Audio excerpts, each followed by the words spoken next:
আজ কিন্তু টিফিনে 2 পিস মাছ দিয়ে দেবো। কেন 2 পিস মাছ দেবে? আজ কিন্তু টিফিন নিয়ে টানা হেঁচড়া হলে কিন্তু আমি জানি না।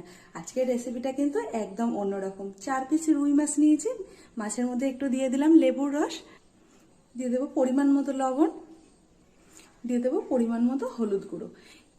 এবার লেবুর রস, নুন, হলুদ দিয়ে মাছটাকে খুব সুন্দর করে মাখিয়ে রেখে দেবো 10 মিনিটটা, যাতে মাছের আঁশটা গন্ধটা চলে যায়। লেবুর রস দিলে মাছ থেকে কিন্তু একটা আঁশটে যে গন্ধভাবটা আসে সেটা কিন্তু থাকে না। আর আজকের রেসিপিটা একদম অন্যরকম। কিন্তু মাছটা ওদিকে ম্যারিনেশন হতে হতে আমি মাছের একটা মশলা বানিয়ে নেবো। তার জন্য একটা ছাঁকনি নিয়ে নিয়েছি, ছাঁকনির মধ্যে নিয়েছি 2 পিস টমেটো, আর এখানে 4-5টা রসুনের কোয়া হয় তেমন বুঝেই নিয়েছি, আর নিয়েছি 4টে কাঁচা লঙ্কা। এগুলোকে কিন্তু একটু পুড়িয়ে নেব, সেই জন্য কিন্তু গ্যাসটাকে জ্বালিয়ে নেব প্রথমে।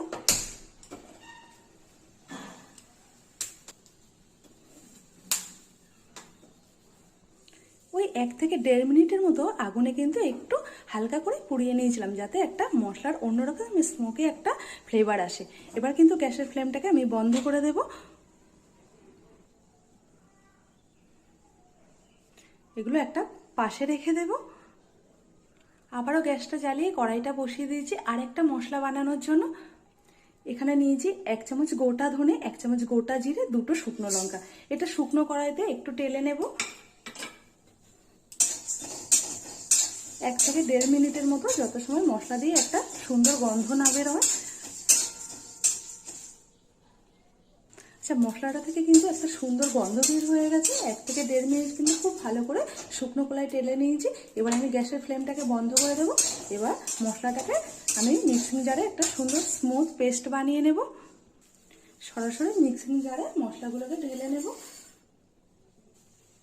এদিকে যে ছেঁকনির মধ্যে মশলা মানে টমেটো, লঙ্কা আর রসুনটাকে পুড়িয়ে নিয়েছিলাম, শুধু টমেটোটা আলাদা পেস্ট করব, আর সমস্ত মানে রসুন আর কাঁচা লঙ্কাটা কিন্তু একবারে পেস্ট করে নেব।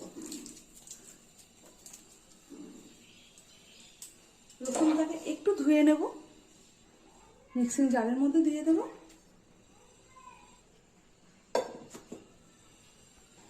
মশলা কিন্তু রেডি হয়ে গেছে।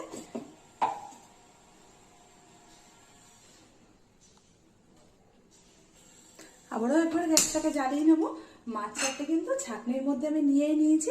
এবার মাছগুলোকে খুব ভালো করে এপিট ওপিট একটু পুড়িয়ে নেব। আজকে একদম স্পেশাল মেনু। উল্টে দেবো একবার করে। খেতে কিন্তু অসাধারণ লাগে। এটা বোস কাকিমার বাড়িতে প্রথম যেদিন গিয়েছিলাম, আমাদের নিমন্ত্রণ ছিল, সেদিন করে খাইয়েছিল, কিন্তু দারুণ